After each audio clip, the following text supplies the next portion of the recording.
choose what they're going to do.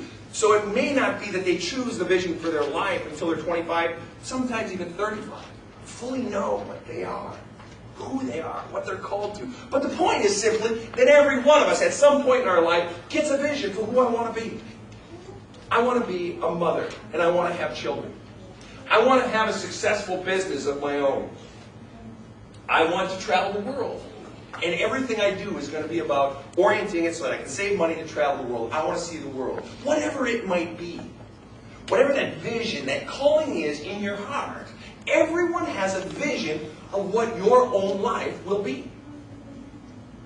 Now what happened then, in Abraham and Sarah's case, is they had given up on the vision, the one thing they wanted more than anything. And the truth is, every single one of us does that, don't we? We all have hopes, dreams, aspirations for our lives. And we have all, at different times in our lives, given up on those dreams. Why? Circumstances. Why? People have let us down.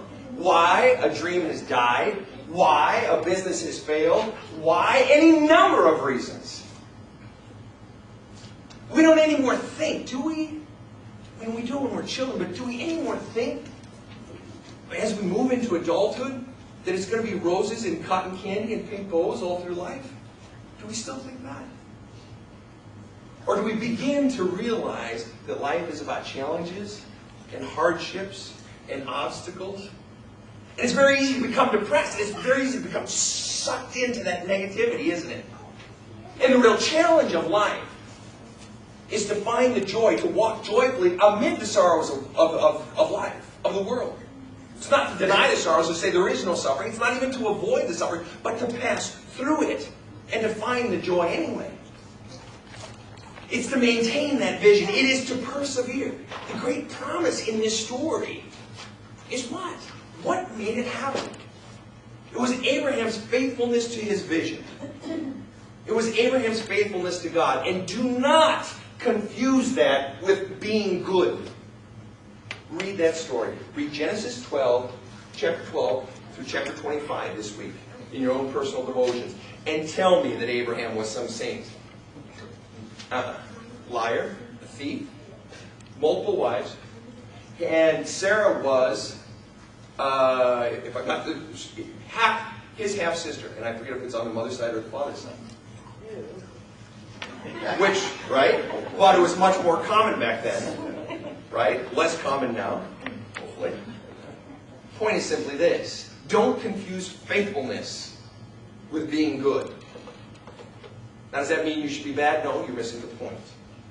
The point is faithfulness. The point is endeavoring, staying on that vision you have for your life, staying on that vision that God has put in you, staying on it and persevering and working. And you don't often hear me preach this type of sermon. I'm far more inclined to say, put it in God's hands, just trust that it's going to happen. But this is one of those where it is the work. It is the work. It's persevering. It's overcoming those obstacles. And at the end of the day, and at the end of each month, and at the end of each year, and at the end of the time, when you have done everything you can, this is the trick, isn't it? To say at the end of the day, I've done what I can today. It's enough for today. But we don't do that, do we? No, we're up at 3 in the morning stewing over what we think. Oh, I forgot about that. And oh, tomorrow, and oh, 7 weeks from now, I need to be sure to do that. And so we sleep for about 4 hours at night. And our minds just race and race and race, and it becomes an insanity. It's one thing to persevere and to work and to work and to work and to be so consumed and passionate about where you're going. But there's also something, that other piece, where you let go of it each day. And you say, I fought the good fight. Lord, I put it in your hands now. And so the question is, do you have that capacity? Do you have the capacity to not only work it, but to trust God with it? And then lastly, this. We work these visions. We work these dreams that we have. We fall in love with what we feel called to do in life. But the problem is, we fall in love with what we think the result should be. Abraham thought the result should be that when he's 25 or 30, he should be having kids. And it doesn't come till they're after childbearing age. If you are married to a particular result, rather than to an eventual vision, to the calling itself, if it has to be exactly this way, you are going to be disappointed. God says, I will fulfill you. I will fill you up. I will bring that vision to fruition. And it will look very different from what you originally thought.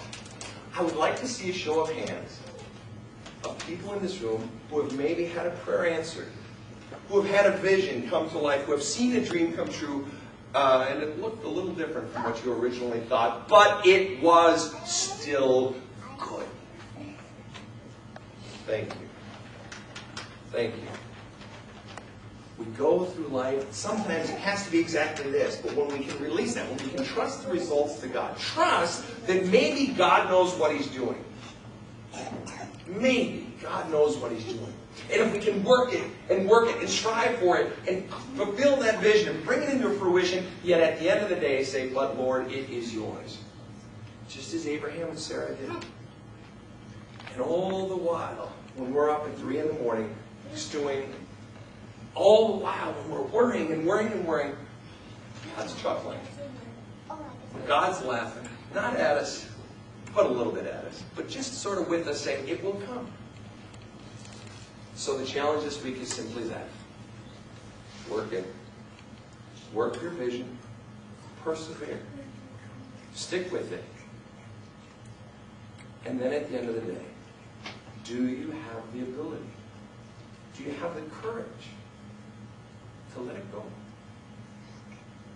Because if you don't, that very vision, that very thing you love the most, will burn you out. Lastly, the Greek word for pathos, you've heard me say it before. The Greek word for mythology and the Greek word for passion is the same. Pathos. That which is your passion is also your pathology. That which gives you life will also suck the life out of you. If it's not played right, and it still will even sometimes, that which breathes life into you will drain you. That which invigorates you will suck life out of you at times, but you must work the vision. Be faithful to the vision. Trust that the vision God has put in your heart will come to fruition.